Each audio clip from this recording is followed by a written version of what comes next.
থেকে আর একটা গেছে ভূত লাফ দিয়ে ঘাড়ের উপর উঠে পড়ে বলল, ফের মিথ্যা কথা বলছিস বাবুরা। তুই আবার কোথাকার বসে? আজ সকালবেলাতেই তো মশাইকে রাস্তা করে ঘেটে কত কিছু খেলি। মন্ত্র যদি পড়ে তবে আমিই পড়বো। গোবরাও ছাড়বার পাত্র নয়। সে 82 শিক্কা ওজনের এক থাপ্পড় বসিয়ে দিয়ে গেছো ভূত নন্টের গালে বলল, আমার ওপর করতলি করতে আসিস কোন সাহসে?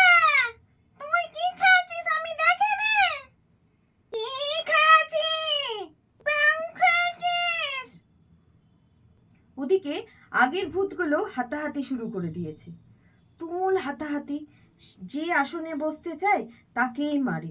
চোখের নিমিষে এক প্রলয় কাণ্ড বেঁধে গেল। হরু ঠাকুর বুঝলেন এই সুযোগ। তিনি তাড়াতাড়ি উঠে ঝোলাটা হাতে নিয়ে সেখান থেকে দিচ্ছু